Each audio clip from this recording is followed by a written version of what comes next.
제가 극동방송에서 프로그램 하나를 하고 있습니다. 아신 분도 계실 것이고 정말요 하시는 분도 계실 거고, 네, 목요일 날 아침에 12시 10분에 네, 방송 딱 트시면은 아마 보게 될 겁니다. 저와 같이 방송을 하시는 PD 목사님이 계시는데, 이분이 얼마 전에 일본 선교 여행을 갔다 오셨더라고요. 그래서 이제 방송 들어가기 전에 스튜디오에 딱 앉아 있으면 이제 방송 시작 딱 들어가기 전까지 이런저런 얘기를 합니다. 그 앉아 있으면 음악 나오면 뭐 하나 궁금하시죠? 그냥 이런 얘기 합니다. 그래서 얼마 전에 그분이 일본 갔다 왔다고 얘기를 하시길래 아직 방송 시간이 남아가지고 제가 소감을 좀 여쭤봤습니다. 이분이 다녀오신 곳이 나가사키라는 곳입니다. 나가사키 하면 뭐가 떠오르시나요? 짬뽕. 짬뽕이 떠오르시는데, 사실 나가사키는 일본 최초로 기독교가 들어온 곳이라고 합니다. 일본 지역에서 나가사키를 통해서 이렇게 들어왔는데, 이 나가사키는 우리나라로 치자면 부산 같은 항구여서 서구 문물이 들어오기에 가장 용이한 지점이었다고 합니다. 그래서 그 나가사키를 통해서 복음이 가장 먼저 들어왔는데, 일본 최초의 선교사님들도 나가사키를 통해서 들어왔습니다. 여기 이제 1594년에 프란치스코 자비에르라는 선교사가 이 나가사키를 통해서 처음 들어와서 그렇게 기반을 닦게 되고, 이제 이후로 이제 많은 선교사님들이 그 지역으로 해서 들어오게 됩니다. 근데 문제는 이제 3년 뒤가 되어서 1597년도에 토요토미 히데요시가 막부 정권을 세우면서 금교령을 내립니다. 기독교 그만! 그러면서 이제 모든 선교사님들을 다 쫓아버리게 됩니다. 왜 토요토미 히데요시가 뭘 하게 되냐면, 그 지역에, 일본 전역에 있던 모든 기독교인들을 다시 개종하라고 이렇게 아주 큰 핍박을 하게 되죠. 그런데 그럼에도 불구하고 당시에 끝까지 예수님 난 믿겠다라고 남은 사람이 23명이 됩니다. 어떻게 됐겠습니까? 토요토미 히데요시가 이 23명을 가만 놔두지를 않은 거예요.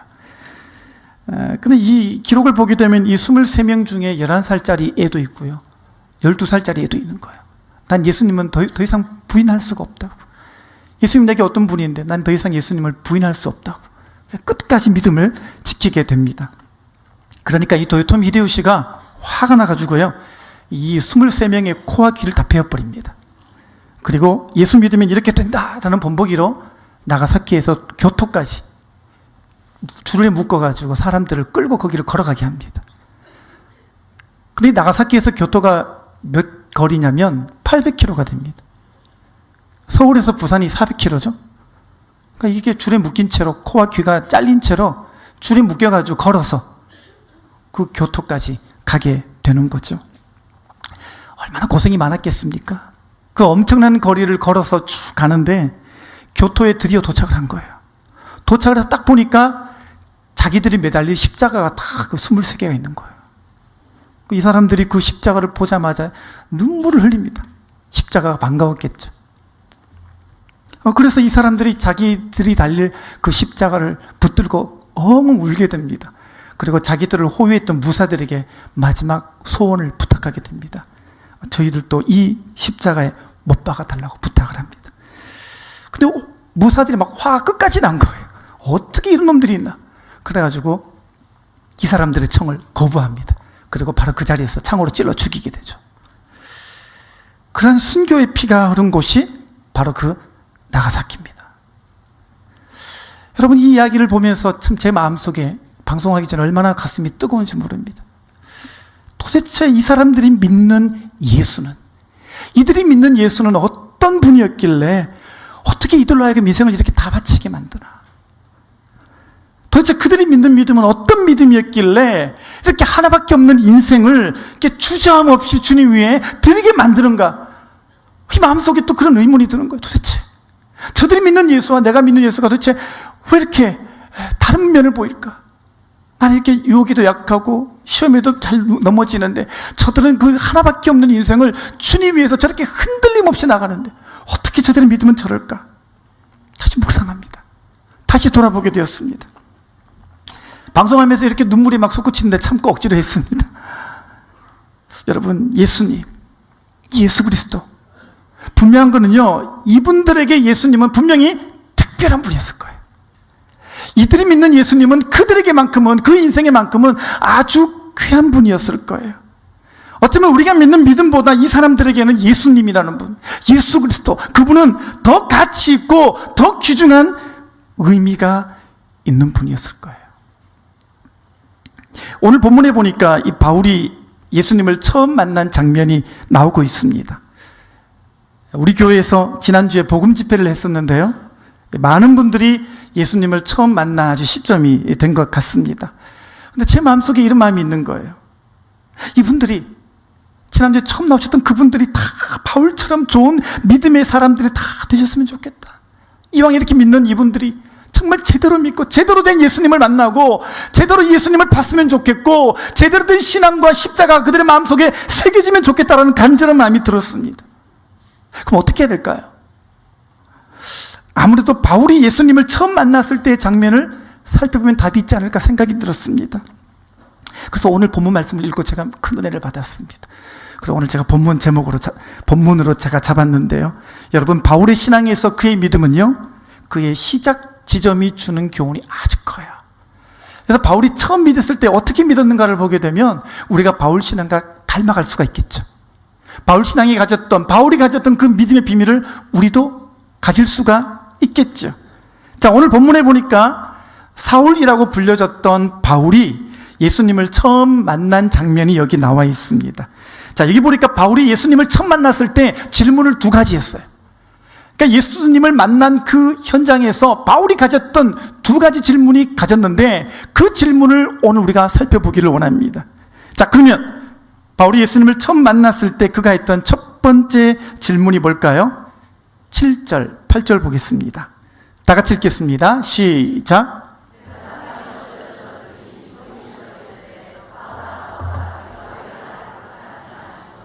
내가 대답하되 주님 누구시니까 하니 이르되 아멘. 자, 바울이 했던 첫 번째 질문이 무엇입니까? 8절에 보니까 주님 누구십니까? 주님 누구십니까? 예수님 누구시죠 도대체? 예수님 어떤 분이시길래 이렇게 나의 인생에 들어오시는 거죠? 예수님 어떤 분이시길래 그 귀한 피를 흘리신 거죠? 예수님 어떤 분이길래 나에게 이렇게 찾아오셔서 나의 주가 되어주시는 거죠? 이 질문이 바울에게 있었다라는 것입니다. 여러분, 예수님 만나는 사람은요, 꼭 해야 될 질문이 있고 가장 먼저 해야 될 질문이 있는데, 그게 뭐냐면 예수님이 누구냐는 거예요. 예수님 누구시냐는 거예요. 정말 나의 인생에 예수님이 누구시고 이 예수님이 나에게 어떤 의미가 되는지를 여러분들이 질문해야 돼요. 이 질문이 있어야 돼요. 이 질문을 가지고 출발하셔야 되는 거예요. 아멘입니까? 사실 이 질문 없이는요, 신앙생활 한다는 게 불가능합니다. 왜냐하면 여러분, 우리의 모든 신앙생활이라고 하는 거는요, 이 질문에 대한 대답만큼 신앙생활을 하게 되어 있어요. 만약에 그분이 정말 나의 창조주라면 여러분, 나의 앞날도 나를 창조하신 그분 앞에 맡길 수가 있겠죠. 아멘이죠. 정말 그분이 나의 왕이라면, 여러분, 내 인생의 모든 주권을 그분께 맡길 수도 있겠죠. 그분이 정말 나의 메시아라면 여러분, 나의 구원을 그분께 의지하여 나를 내어드릴 수 있게 되는 줄 믿습니다.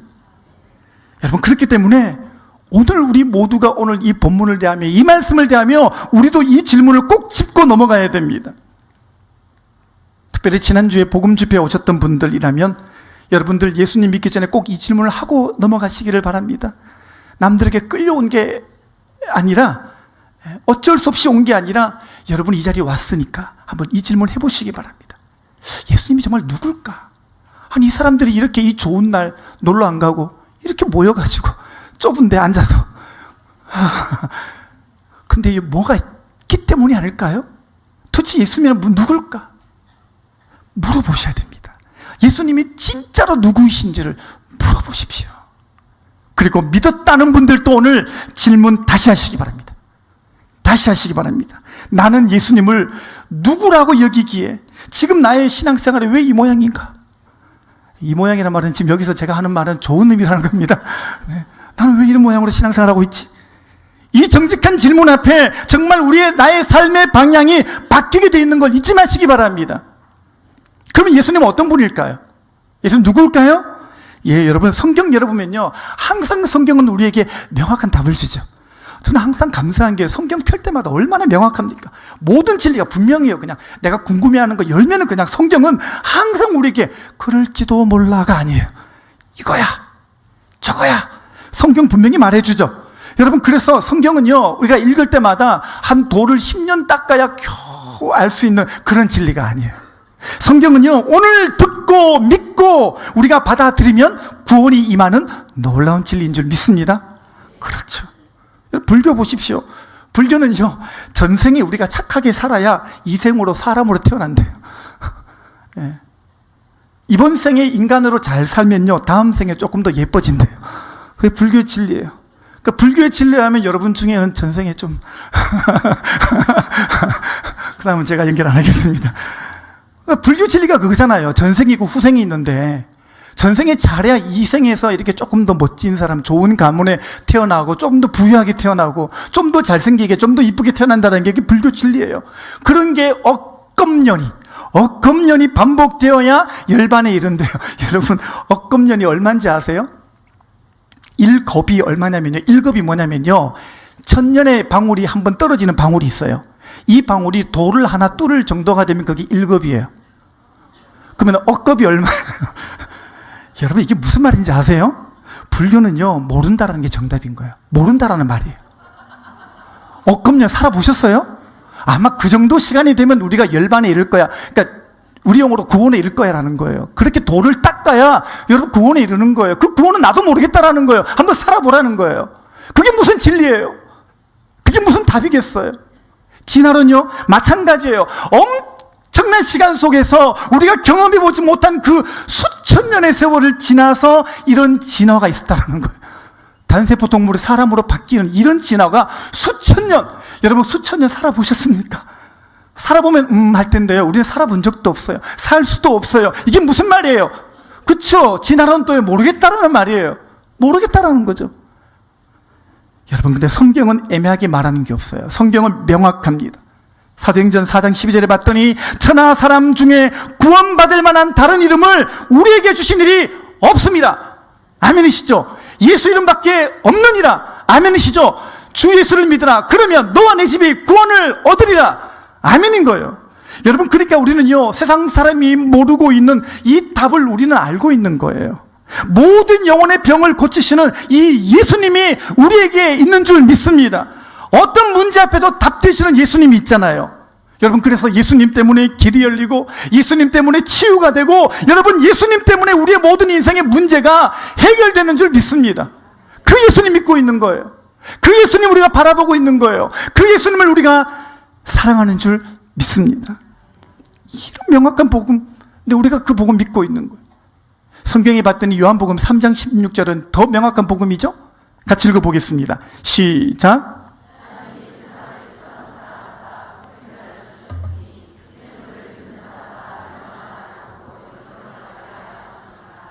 아멘. 여기 보니까 뭐라고 말합니까? 하나님이 우리를 이처럼 사랑하사 보내주신 독생자 예수님이 있대요.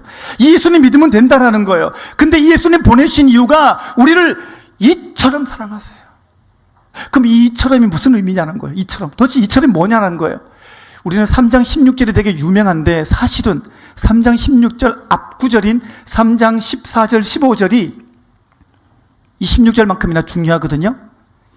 이 앞구절이 바로 이처럼의 의미를 담고 있는 겁니다. 한번 읽어보겠습니다. 시작. 모세가 광야에서 뱀을 든 것 같이 인자도 들려야 하리니 이는 그를 믿는 자마다 영생을 얻게 하려 하심이라. 요거 다음에 하나님이 세상을 사랑하사 독생자를 주셨으니, 이렇게 나오는 거예요. 그럼 여기 보면 이 본문, 자, 여기 보니까 뭐라고 하죠? 모세가 광야에서 뱀을 든 것 같이 인자도 들려야. 여기서 인자는 예수님 말하는 거예요. 그러니까 예수님이 십자가에 못 박히신 장면이, 그거를 지금 어떻게 예수님이 설명하고 계시냐면, 모세가 광야에서 노뱀을 들었죠. 요 이야기를 말하는 겁니다.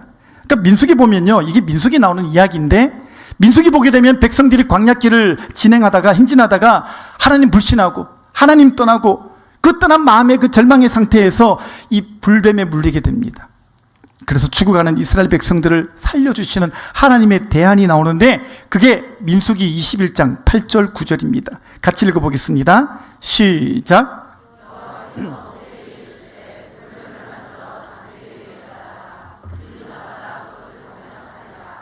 모세가 놋뱀을 만들어 장대 위에 다니 뱀에게 물린 자가 놋뱀을 쳐다본 즉 모두 살더라 그랬습니다. 자, 여기 보면 좀 우리가 말이 안 되는 장면이 나오고 있죠. 불뱀에 물려가지고 독이 막 온몸에 퍼져서 죽어가고 있습니다. 자, 그러면 불뱀에 물린 사람을 낫게 하는 방법, 그게 지금 성경에는 뭐라고 말하고 있냐면 모세가 만들어 높이 세운 놋뱀을 쳐다보면, 이 놋뱀을 쳐다보면 산다라는 거예요. 여러분, 지금 불뱀에 물려가지고 독이 퍼져서 죽어가는데 이 사람한테 모세가 그냥 약초를 다려다가 먹으면 살 것이다, 좀 이해가 될 거예요. 그것도 안 되면 차라리 팥을 갖다 붙여라 그러면 말은 되잖아요. 근데 뭐라고 말하냐면 놋뱀을 만들어 놨으니까 놋뱀을 어떻게 해요? 쳐다보면 산다라는 거예요. 말이 안 되잖아요. 그러니까 성경에 보니까 진짜 보면요, 야, 이 쉬운 놋뱀 쳐다보는 거, 여러분 이걸 안 해가지고 성경에 이렇게 적어놨어요. 죽은 사람이 많은지라. 안 보는 거예요. 못 믿겠다라는 거죠. 여러분, 예수님의 구원 이야기가 이것과 같다라는 거예요. 우리가 예수님을 바라보기만 해도 사는데, 예수님께 손 내밀기만 하면 사는데, 그깟 놋뱀 본다고 뭐가 달라지겠나? 여러분, 이렇게 안 보면 죽는 거예요. 죽을 수밖에 없는 거죠. 안 보면 소용이 없는 거예요. 그래서 민수기에서 말한 쳐다본즉이라는 단어를 이 요한복음에 와가지고 믿는 자는 이렇게 설명하고 있는 것입니다. 우리 인생이 다 그래요. 그냥 두면 죄의 뱀에 물려서 죽을 수밖에 없는 자들이었습니다. 그냥 두면 허망하게 죽고 허무하게 죽음으로써 모든 인생이 멸망할 수밖에 없는 자들, 그게 우리들이었어요.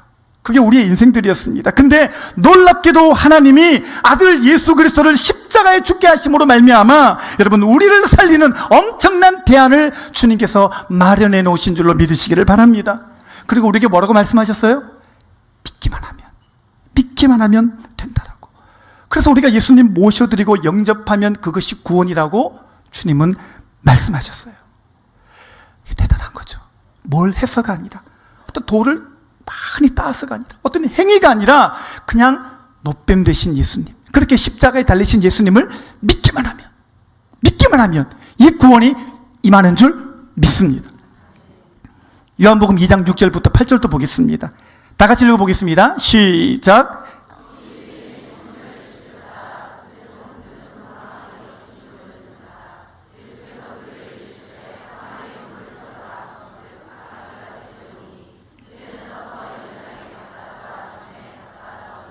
네, 지금 이 사건도 같은 맥락에 있습니다.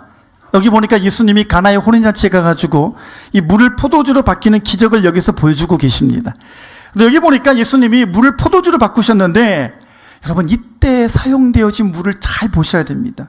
여기 성경 자세히 읽어보게 되면 정결 예식을 따라 두세 통 드는 돌 항아리 몇 개요? 6개. 지난번 성지순례 가서 이 돌 항아리 봤습니다. 이따만한 돌 항아리가 있더라고요, 진짜. 근데 잘 보세요. 이 돌 항아리가 어떤 돌 항아리냐면 정결 예식을 따라 그랬습니다. 이 정결 예식이 뭐냐면 쉽게 말하겠습니다. 손 씻는 물이에요. 당시 유대인들은요, 종교적인 관세부에서 손님이 들어오거나 또 자기가 밖에 나가서 들어오게 되면 이 정결 예식에 의해서 밖에 나가오면은 이 손을 씻는 거예요. 항상 그래서 집 앞에다가 이 돌 항아리를 구비해 놓고 있습니다.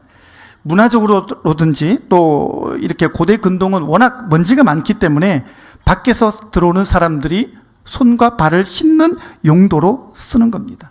자, 근데 지금 보니까 결혼 예식이 한창 진행 중이죠. 손님이 많이 들어왔다라는 거예요? 아직 안 왔다라는 거예요? 이미 들어왔죠. 그러면 이 수많은 손님들이 손을 씻었겠죠. 이 물은 무슨 물이에요? 꾸정물. 그 물인 거예요. 여러분, 이 물은 더 이상 쓸 수가 없잖아요. 이 물은 이제 버려야 되잖아요. 이 물은 이제 하수구에 흘려버려야 될 그 물인 거예요. 근데 이 구정물을 예수님이 향기 나는 포도주로 바꾼 거예요. 이걸 왜 했느냐? 성경에 적어놨습니다. 자, 2장 11절 보겠습니다. 다 같이요. 시작.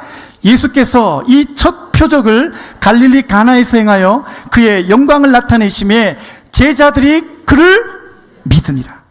그러니까 무슨 말입니까? 여기 보니까 이 물을 포도주로 바꾼 것은 여기 봤더니 표적이라고 말했습니다. 표적.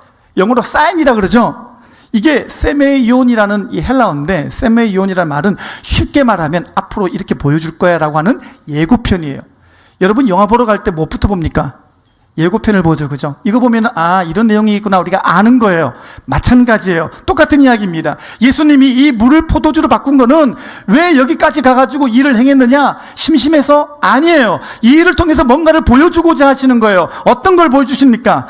여기 물을 포도주로 바꾼 걸 통해서 어떻게 해요? 제자들이 그를 믿으니라 그랬어요. 이거는 이 당시에 제자만 믿을 뿐만 아니라 이후에 예수님이 십자가를 통해서 그 십자가를 믿는 이후에 모든 사람들에게 보여주는, 인생이 예수님 믿으면 어떻게 된다는 것을 보여주기 위한 주님의 사인이에요. 표적이에요. 그러니까 우리가 이 사건을 통해서 이야, 나 같은 구정물 같은 인생, 나 같은 더 이상 쓰일 수 없는 인생, 나같이 더 이상 쓰임받기 어려운 인생도 주님께만 들어가면 낫는구나, 고침받는구나, 회복되는구나 라는 것을 주님께서 보여주기 위해서 기록하여 우리에게도 남겨주고 계신 줄 믿습니다. 이게 표적이라는 거예요. 그러니까 이것만 봐도 우리는 예수님이 어떤 분이라는 것을 알 수가 있어요. 예수님이 어떤 분입니까? 썩어버린 물 같은, 구정물 같은 인생을 바꾸시는 거예요. 낙심되고 좌절돼서 더 이상 살고 싶지 않은 마음으로 소망을 잃은 인생, 그 인생을 주님 바꾸시는 거예요. 누구를 만나도 좌절되고 아픔만 가득해서 홀로 소외된 그 인생, 주님이 그 인생 찾아가서 바꾸시는 거예요. 어둠과 절망으로 구석진 곳에서 늘 울음만 삼키고 있는, 그렇게 아픔을 삭히는 인생도 주님이 찾아가셔요. 이렇게 고장나고 더 이상 갖다 쓸 수 없는 인생이라더라도 주님 만나면 주님께서 그 인생을 바꿔버리시는 줄 믿습니다. 여러분, 예수님을 향해서 이런 진짜 믿음 필요해요. 예수님 믿으면 이렇게 된다라는 것을 여러분이 믿고 기다리는 마음으로, 소망하는 마음으로 그분 앞에 무릎 꿇어야 되는 거예요. 때로 남들이 알아주지 않다더라도 여러분이 그 마음을 갖고, 그 믿음을 갖고 예수님의 옷자락이라도 붙잡고 그분 나를 고쳐달라고 그렇게 주님께 나아가야 되는 것입니다. 이게 진짜 믿음이라는 거예요. 그래서 이 질문을 해야 되는 거예요. 예수님 누구십니까?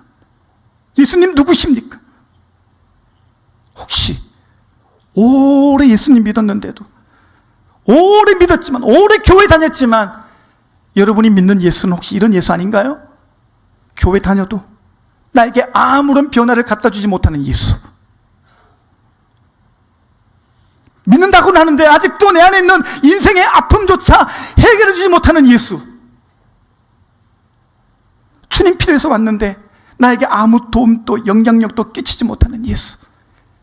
내 인생 바꾸지도 못하고 내 인격조차 건드려 주지 못하는 예수. 마음 깊은 곳의 아픔조차도, 과거조차도 바꾸주지 못하는 예수. 여러분, 어쩌면 예수님 오래 믿었는데도 이 예수님이 나에게만큼은 무기력한 예수, 내 문제만큼은 아무 도움도 안 되는 그런 예수 아니십니까? 혹시 그런 예수 아니세요? 오래 믿었지만 예수님의 영향력이 없어 내 인생에.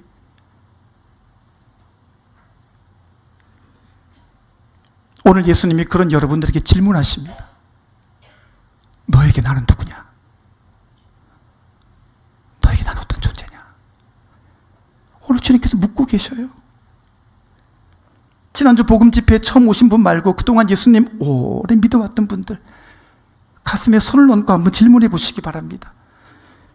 오늘 여러분들에게 주님이 더 진지하게 지금 묻고 계시는 거예요. 이 본문 말씀을 통해 여러분들에게도 묻고 계시는 거예요. 너에게 나는 그동안 어떤 존재였느냐?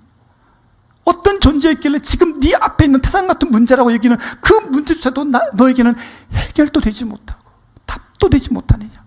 도대체 너에게 나는 누구냐라고 지금 묻고 계시는 거예요. 너에게 나는 어떤 존재냐라고 지금 묻고 계시는 거예요. 여러분, 예수님은 이 세상에서 죄의 불뱀에 물려서, 절망의 불뱀에 물려서 독이 퍼져버린 우리를 살리시기 위해서 노뱀으로 달려 죽으신 하나님의 아들로 믿으시기를 바랍니다. 이분 정말 여러분이 바라보고 믿기만 하면 다 낫고 여러분이 정말 구원 얻게 되는 줄로 정말 믿으시기를 바랍니다. 구정말같이 더 이상 쓸 수 없을 정도로 버려졌다고 낙심하지 마시기를 바랍니다. 인생이 이젠 정말 낙심되어서 내가 정말 종지부를 찍을 수밖에 없는 인생이다. 그래서 더 이상 여러분이 뒤돌아서지 않게 되시기를 바랍니다. 왜냐? 주님은 어떤 물이라도 향기로운 포도주로 바꾸는 것이 그분의 특기셔요. 그게 예수님의 전문이에요. 아시겠습니까? 이 은혜가 예수님을 통해서 나타나는 줄로 믿으시기를 바랍니다. 여러분, 이제는 예수님을 떠나 이 세상의 그 어떤 다른 은혜를 얻으려 세상으로 되돌아가지 않게 되시기를 바랍니다. 아멘입니까? 네, 이 예수를 믿고 여러분이 이 예수를 최고의 가치로 여기게 되시기를 바랍니다. 이 예수님을 얻어, 이 예수님을 믿어 여러분 이 예수님 때문에 인생이 정말 행복해지게 되시기를 바랍니다. 다시 묻겠습니다. 정말 여러분들에게 예수님은 어떤 분입니까? 어떤 분이셔요? 아직도 교회 다니면서도 죽고 싶다고, 입만 열면 죽고 싶다고 하시는 분이 계시잖아요. 사실은 안 믿는 걸 수 있어요. 그게 안 믿어서 그런 걸 거예요. 여러분, 생명이라는 단어가 있잖아요. 한자어로 살생자, 명령명자잖아요. 물론 목숨 명자라고도 하지만 이 단어 속에 명령명자가 포함되어 있어요. 무슨 말이겠어요, 이게요? 여러분, 생명은요, 살라는 명령이에요. 주님이 살라는 거예요. 우리 주님이 살라고 주신 귀한 인생, 귀한 생명인 거예요. 근데 이 안에 예수님이 없으니까 이게 사는 게 죽을 맛이죠. 근데요, 예수님이 있으면 인생은 살 가치가 넘쳐나는 거예요. 아멘입니까? 여러분, 그래서 예수님 있으면 인생은 살 가치가 넘쳐납니다. 여러분, 이 살 가치가 우리 안에 예수님이 들어오시면 행복으로 바뀌는 줄 믿습니다. 이 살 가치가 예수님 때문에 기쁨으로 바뀌고요, 예수님 때문에 자유로 바뀌게 되는 줄 믿습니다. 그러니까 예수님 있는 사람은 절대로 그런 말 쓰지 마시기를 바랍니다. 아, 재수 좋다, 이 말도 절대로 쓰지 마시기 바랍니다. 예수 믿는 사람이 금기요, 우리는 재수로 살지 않아요. 어떻게 예수님 믿는 사람이 재수라는 말을 쓰면, 주님이 그래, 너는 그동안 그렇게 살았구나. 아니에요. 예수님 믿는 사람 절대로 이런 말 쓰지 마세요. 죽고 싶다, 재수로 산다, 운이 좋다. 아니에요. 예수님 때문에 사는 거. 이제는요, 내가 그리스도와 함께 십자가에 못 박혔나니 그런즉 이제는 내가 운으로 사는 게 아니에요, 재수로 사는 게 아니고 그리스도로 말미암아 살게 되는 줄 믿습니다. 여러분, 오늘 이 시간 이후로 예수 그리스도가 여러분의 인생에 새로운 의미가 되시기를 축원합니다. 오늘 이후로 여러분의 인생 가운데 예수 그리스도가 참 가치가 되시기를 바랍니다. 예수님 때문에 살 목적이 보이고, 예수님 때문에 살아가야 될 행복이 보이고, 예수님 때문에 다시 한번 내 마음이 자유하여 이 인생의 큰 가치가 보이게 되시기를 바랍니다. 그리고 예수 그리스도 때문에 영원히 보이는 거예요. 영생이 보이는 거예요. 그리고 이 영생을 준비하는 이 짧은 인생 가운데 예수님으로 인해서 더 가치 있는 인생, 더 의미 있는 인생, 더 행복한 인생을 살아가게 되시기를 바랍니다. 두 번째로 바울이 했던 질문은 뭘까요? 9절부터 10절 보겠습니다. 다 같이 읽겠습니다. 시작.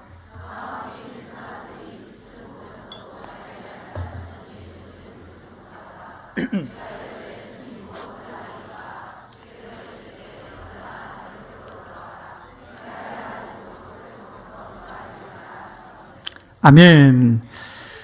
바울이 다메섹 가는 길에서 예수님 만났는데, 예수님 만난 그 장면이 오늘 본문에 보니까 이제 두 가지 질문이 나오는 거예요. 예수님 만날 때 이 바울에게는 두 가지 질문이 있었어요. 첫 번째가, 예수님 누구십니까? 나 제대로 알고 싶어요. 이왕 믿는 거 제대로 예수님이 누군지 알고 믿겠습니다. 이 질문이 있었던 거예요. 그러니까 예수님이 누군지 알고 나니까 그 다음에 어떤 질문이 당연히 따라옵니까? 내가 무엇을 하리까? 되게 중요한 질문이죠. 이런 면에 보면 참 바울은 핵심을 쫓는 사람이죠. 본질을 잡았던 사람 같아요. 이 두 질문 다 인생의 정말 중요한 질문인 거예요. 여러분도 인생 살면서 이 두 가지 질문만 얻게 되면 인생의 길이 달라져요. 인생 보는 것도 달라져요. 인생의 결이 달라져요. 다 바뀌는 거예요. 난 예수님 믿는데 왜 이럴까? 이 두 질문이 없었을 거예요. 이 질문이 있긴 있었겠지만 슬 지나갔을 거예요. 그래서 오늘 이 본문이 처음 믿는 분들에게나 오래 믿었다는 모든 분들에게 똑같이 다 중요한 거예요. 첫 번째 질문이 뭐라고요? 예수님 누구십니까? 두 번째는 뭐예요? 주님 뭘 하리까? 뭘 하리까? 자, 그러면 여기에 대한 바울의 답이 뭘까요? 사도행전 20장 24절에 나옵니다. 뭘 할까요? 그랬더니 찾았어요. 답을. 다 같이 읽겠습니다. 시작. 하나님의 은혜, 복음을 증언하는 일을 마치려 하면은. 아멘, 아멘. 여러분, 그렇습니다. 예수님이 누군지 발견되면 모든 인생들은요, 내가 뭘 하며 살아야 될까라는 질문이 당연히 나오거든요. 근데 바울이 알려주는 그 인생마다 해야 될 중요한 일이 뭡니까? 여기 적어놨죠. 내가 경험한 예수님을 전해주는 거예요. 복음을 전해주는 거예요. 복음이라는 말 자체가 무슨 말입니까? 한자어긴 하지만 기쁜 소식이잖아요. 예수님 때문에 내가 물 같은 인생이 포도주로 바뀌고, 예수님 때문에 불뱀이 물려 죽어가던 내 인생이 노뱀으로 바뀌고, 노뱀 바라봄으로 변하게 되고, 이보다 좋은 소식이 어디 있겠습니까? 이 소식을 알고 나니까 어떻게 돼요? 전하고 싶은 거예요. 전하고 싶은 거예요. 여러분, 그렇습니다. 이것을 바울은 사명 그러죠. 나의 달려갈 길과 주 예수께 받은 사명 그랬죠. 이 사명이 여기 나오는 겁니다. 여러분, 그래서 이 사명이 뭐냐면 우리 모두가 갖고 있는 건데 예수님 전하는 거예요. 예수님 전하는 거예요. 우리가 다 예수님의 사랑을 받았잖아요. 다 예수님의 사랑을 받았는데 이 예수님의 사랑은 내리사랑이거든요. 계속 내려오는 사랑이에요. 그러니까 예수님께로부터 받은 사랑은 되갚을 수가 없어요. 계속 내려오는 사랑이기 때문에 내가 갚을 수가 없는 거죠. 여러분, 혹시 예배 드리는 이유가 예수님의 사랑 갚아주기 위해서? 천만의 말씀, 여러분 예배를 아무리 온 마음과 뜻을 다해서 여러분이 그 예배는요 갚아지는 게 아니에요. 주님의 사랑은요 우리가 갚아질 수가 없는 거예요. 그래서 예수님의 사랑은 내리사랑인데, 그러니까 되갚을 수 없으니까 어떻게 되겠어요? 흘러가는 거예요. 옆으로 흘러가는 거예요. 여러분, 그래서 예수님의 사랑은 반드시 내게 들어오면 내가 또 그 누구에겐가 전하는 삶을 살게 되어 있습니다. 그래서 이거를 사명이라고 부르는 것이죠. 어떤 분이 이렇게 말합니다. 아이고, 뭐 예수님 전하는 거는 그냥 선교사님들이나 하는 거지 뭐 우리가 무슨 상관이 있습니까? 라고 말하죠. 근데 그게 아닙니다, 여러분. 선교사님은요 이렇게 설명할 수가 있습니다. 선교사님들은 특별한 지역을 사명으로 주셔가지고 이방 종족, 이방 나라를 섬기도록 그런 사명을 주셨고, 우리는 이 땅에서 복음 전할 사명을 주신 거죠. 그러니까 그런 의미에서 우리는 같은 사명을 안고 있는 거예요. 같은 사명이에요. 그러니까 우리 모두가 오늘 이 질문을 다시 보셔야 돼요. 주님, 내가 무엇을 하리까? 무엇을 하리까? 여러분, 그래서 인생의 본질의 질문 앞에 서게 되면 주저함없이 여러분 내가 뭘 할지가 보여지는 거예요. 나도 내가 받은 예수의 사랑을, 나도 내가 받은 예수의 은혜를 나도 전하는 거예요. 이렇게 전해지는 겁니다. 근데 이렇게 전하려고 해보니까 마음이 어때요? 아이고, 내가 교회 이제 몇 주도 안 나왔는데, 내가 교회 다닌 지 몇 달도 안 됐는데 내가 뭘 전하겠나? 두려운 마음이 듭니다. 또 오래 믿어도 여러분 주변 사람 보면은 그저 희한하게 남들은 전도를 잘해도 내 주변에 있는 사람은 다 딱딱해 보이고 견고해 보이고, 뭐 한 사람도 예수님의 예자도 꺼낼 수가 없을 것 같은 그런 두려운 마음이 항상 들기 마련입니다. 참 어렵죠, 그렇죠? 그렇지 않습니다. 하나님이 전도할 문은 다 열어놓으셨어요. 다 열어놓으셨어요. 제가 지난번에 남아공에서 사역하시는 김성준 선교사님이 오셔가지고 저기 2층 가디너스에서 같이 차를 마시면서 얘기할 기회가 있었는데요. 보통 선교사님들 오시면은 제가 말을 먼저 꺼내요. 이렇게 어떻게 지내셨어요? 이렇게 먼저 이렇게 얘기를 제가 끌어가는데, 이 선교사님은 앉자마자 목사님 앉아보세요. 제가 할 얘기 있어요. 그래서 왜 이러시나 싶어서 그래서 들어봤더니 얼마 전에 이분이 이제 경험한 일을 저한테 너무너무 해주고 싶어 하시는 거예요. 그래서 얘기해보라 그랬더니, 원래 김성준 선교사님은 남아공에 파송될 때 이분은 그 흑인들에 대한 마음을 하나님이 주셔가지고 흑인들을 섬기고 싶은 그 사명을 가지고 떠나셨어요. 근데 의외로 남아공을 딱 가보니까요, 하나님이 처음 만나게 해준 사람이 누구였냐면 남아공에 있는 무슬림 백인이었어요. 백인 부부를 만나게 하신 거예요. 처음 만나게 하신 사람이에요. 이상하다. 하나님께서 왜 이 사람을 나에게 만나게 하셨지? 어쨌든 우연하게 만났어요. 그 얘기는 제가 다 못하겠고요. 우연히 만났는데 이 무슬림 부부가 되게 나이가 젊어요. 젊은 부부인데 이 부부가 김성준 선교사님 부부를 너무 좋아하는 거예요. 너무 친하게 지내고 싶어 하는 거예요. 선교사님이 아예 대놓고 얘기했대요. 나 선교사다. 얘기를 했대요, 그냥. 근데 이 무슬림 부부가 그냥 아주 쿨하게, 응, 알았어. 그러더래요, 그냥. 상관없어. 이러더래요. 근데 어느 날 전화가 온 거예요. 이 무슬림 부부가 자기 집으로 이 선교사님 부부를 초청한 거예요. 여러분 마음은 어떻겠어요? 선교사님은요, 덜컥 겁이 나더래요. 왜냐하면 첫 번째 드는 생각, 괜히 선교사라 그랬나? 괜히 선교사라 그랬나? 두 번째, 안 그래도 만난 지 얼마 안 됐는데 내가 이 사람들 내가 아는 것도 아니고 몇 번밖에 안 만났는데 누군지도 모르고 정체도 모르고 IS면 어떡하지? 뭐 이런 마음도 들고. 네. 또 여러분, 선교지에서 한국 사람이 어느 누구 집 들어갔다가 실종되어도 아무도 몰라요. 모르는 거예요. 그러니까 그 전화를 받고 고민되는 거예요. 그래서 고민하다가 어떻게 전화를 다시 했냐면요, 만나기는 만나는데 집에서 만나지 말고 그 집 앞에 카페에서 만나지 그랬대요. 겁이 나서, 솔직하게 말하더래. 겁이 나서 그냥 집 앞에 카페에서 만나자 그랬대요. 그러니까 겁이 나니까 또 어떻게 되겠어요? 약속 시간이 있으면 1시간 전에 갔대요. 앉아가지고, 이 부부가 앉아가지고, 어떡하지? 나 지금 무슨 말 할까? 근데 하나님이 마음에 어쨌든 복음 전할 마음을 자꾸 주시더래요. 어쨌든 복음을 전해라. 근데도 이제 속으로는요, 막 두렵고 떨리고, 이게 왜 만나자 그런지도 모르겠고, 계속 이 속이 아닌 거예요. 어쨌든 간에 마음속에, 그래, 죽더라도 내가 복음 전하고 죽자. 뭐 그런 어떤 선한 마음도 생겼다가, 아이고, 그래도 이게 누군지도 모르겠고, 왜 만나자 그러지? 아이고, 겁난다. 이러고 있는데요. 그 고민을 이 두 부부가 카페에 앉아가지고 막 하고 있는데, 저기서 어떤 그 자기도 모르는 백인 남자 한 명이 성큼성큼 걸어 들어오더니 자기 바로 뒤에 탁 앉더래요. 속으로는 막 고민하고 있는데, 이 넓은데 좀 저기 좀 앉지 왜 하필 내 뒤에 앉아가지고 뭐 그것도 막 신경 쓰이는 거예요. 그래가지고 왜 누가 앉았지 딱 뒤를 돌아보는데, 뒤돌아보고 깜짝 놀랐대요. 사진을 이분이 찍었어요. 그래가지고 그 사진을 제가 보여드릴게요. 저 사람이 저기 앉았는데 저 뒤에 뭐라고 적혀있는지 보이시죠? The door is open. 문은 열려있다. 이 문은 열린 거다. 그리고 위에, 그죠? 요한계시록 3장 20절. 모르는 사람이래요. 여러분, 남아공에서 예수님 믿는 사람 찾기가 어렵대요. 그리고 이 카페에 이 사람이 이렇게 앉아가지고, 이 사람이 한 거라고는요, 딱 1시간 동안 저기 앉아가지고 저 앞에 있는 차를 마시고 나갔대요. 그게 다예요. 근데 선교사님이 저거 보고 깜짝 놀란 거예요. 깜짝 놀란 거예요. 깨달았대요. 아, 이게 하나님의 일하심이구나. 우리 부부가 너무너무 확신이 없으니까 이렇게 나한테 지금 천사를 보내셨구나. 천사 보내셨구나. 천사래요.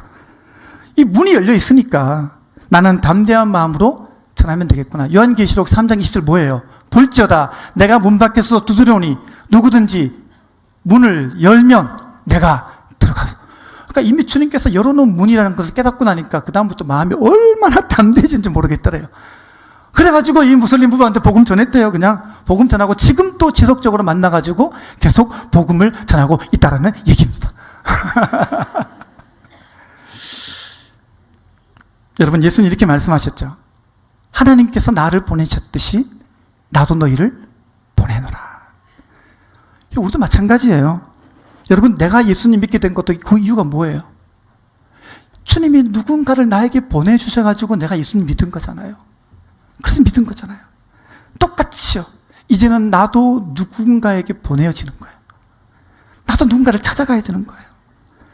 여러분, 이제 누군가에 가려고 그러니까 마음이 좀 막 겁도 나고 막 답답하기도 하고, 저 사람 믿겠나 싶은 마음도 드는 거죠. 그죠? 또 그 사람 바라보면 속이 끓고 겁이 나고 만나려니까 걱정도 되겠지만, 여러분 잊지 마시기를 바랍니다. 그 사람 또 열린 문으로 보시기를 바랍니다. 그 사람도 열린 문이에요.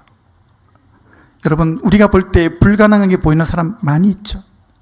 우리가 볼 때 이 사람에게 어떻게 복음이 들어가겠나 싶은 사람도 많이 있습니다. 이번에 복음 집회 오신 분 중에서 어떤 소개된 사연을 보니까요, 어떤 분은 마음이 너무너무 힘들어서 자살하기로 마음먹었다가 전도하시는 분이 내가 널 위해 기도한다. 그냥 마음이 녹아서 교회 오신 분도 계시고요. 어떤 분은 이런 분도 계셔요. 내가 교회 갈 사람이 아닌데 어떤 거절할 수 없는 그 힘에 끌려서 교회 왔다라는 거예요. 어떤 분은 또 이런 분도 계셔요. 내가 그냥 가정의 평화를 위해서 왔다는 거예요. 안 가면 또 한 주가 힘드니까. 가정의 평화를 위해서 왔는데 갑자기 마음문이 열렸다는 분도 계셔요. 이런저런 사연을 다 소개할 수는 없지만 다들 그 안에 뭐가 있는 거예요? 그쵸? 세상이 채워줄 수 없는, 그 사람이 채워줄 수 없는 목마름을 안고 여기까지 살아오신 거예요. 그들의 인생을 들여다보면요, 그 목마름이 있는 거예요. 아까 찬양 불렀죠? 허무한 시절 지날 때, 기쁜 한숨 내쉴 때 그런 풍경 보시고 탄식하는 분이 그분들을 초청하신 줄로 저는 믿습니다. 여러분, 그래서 요한복음 4장에 보게 되면 예수님이 이 사마리아 성에서 한 여인을 만나가지고 물에 관한 얘기를 계속 하십니다. 원래 사마리아 사람은 이 유대인하고는 상종을 안 해요. 대꾸도 안 합니다. 근데 예수님은 계속 물에 관한 얘기로 계속 말을 걸어주셔요. 왜 그러냐면 예수님은 그 여인 안에 있는 목마름을 아셨거든요. 그러니까 이 여인이 나중에 이렇게 물어요. 요한복음 4장 15절, 여자가 이르되 주여 그런 물을 내게 주사 목마르지도 않고 또 여기 물 기르러 오지도 않게 하여 주옵소서. 예수님이 이 여인의 목마름을 아신 거예요. 여러분, 우리 주변에도 인생의 목마름을 안고 계시는 분들이 참 많습니다. 그런 분들이 안 그런 척해도 그 안에 이런 내면의 외침들이 있는 거예요. 나 정말 힘들다. 나 정말 힘들다. 나 정말 새 삶이 필요하다. 나도 정말 인생의 진정한 답과 그 의미를 찾고 싶다. 그건 다 있는 거예요. 그렇게 그 내면에는 소리 없는 외침들이 가득한 것입니다. 나도 희망을 찾고 나도 해결책을 찾아서 내 인생의 문제를 찾고 싶다, 해결하고 싶다라는 거예요. 그래서 여러분, 저들의 필요에 대해서 진정한 해답 되시는 예수님을 전하는 것, 여러분, 이것은 선교사님들만이 할 일이 아니라, 여러분, 교회의 특별한 그 누군가가 할 일이 아니라 예수님 만난 사람이라면 누구나 다 해야 될 인생의 중요한 사명인 줄로 여러분 믿으시기를 바랍니다. 여러분, 그래서 인생의 제일 중요한 질문 두 가지가 있어요. 첫 번째는 뭐라고요? 예수님 누구십니까? 두 번째는 뭐라고요? 주님 무엇을 하리까? 이 질문 없이는 신앙생활 할 수가 없어요. 이 질문 없이 신앙생활을 하는 것은요, 우리가 쉽게 가짜로 변질될 수도 있어요.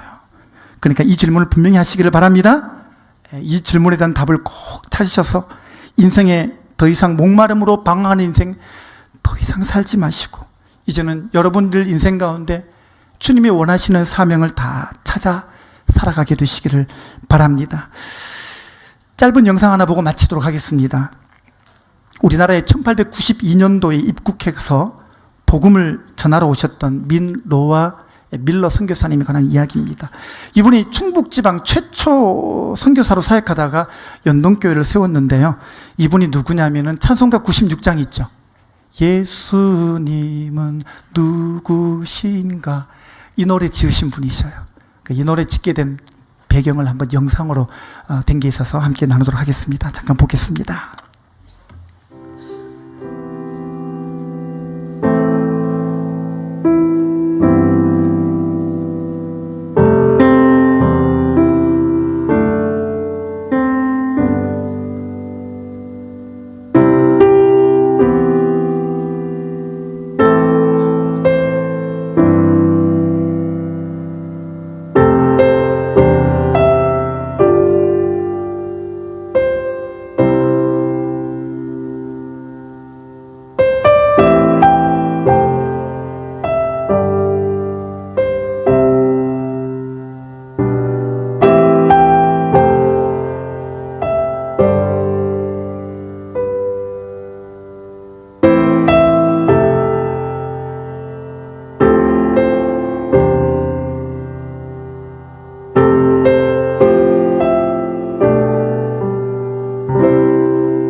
당신이 전하는 예수가 누구기에 이렇게 당신을 힘들게 하는 거예요. 어떻게 보면 미친 걸로 보일 수도 있겠죠? 근데 미친 게 아니에요. 예수님이 힘들게 하신 게 아니라 힘든 상황에 예수님이 그 인생을 붙잡아 주신 거예요. 여러분, 짧은 인생 살면서 우리의 삶은 광야와 같아서 살다 보게 되면 많은 문제가 생길 수도 있죠. 생각지 않았던 상황들이 우리의 삶 가운데 우리 인생에 점여들 수도 있습니다. 그래서 우리 인생은 광야라고 합니다. 근데요, 이 광야 같은 인생이라 하더라도 내 안에 예수님 계시면, 예수님이 누구인지 알면, 예수님이 내게 어떤 분인지를 알게 되면, 여러분, 내게 일어난 사건보다 내게 주어진 그 인생의 가치, 이걸 깨닫고 이 예수님으로 인해서 우리 인생에는 평안이 주어지는 줄 믿습니다. 그리고 이 순간을 살아가는 짧은 인생보다 영원한 가치를 깨닫고 이 짧은 인생에 내가 무엇을 해야 될지가 더욱 분명해집니다. 예수님 누구십니까? 또 묻겠습니다. 여러분의 인생에 예수님은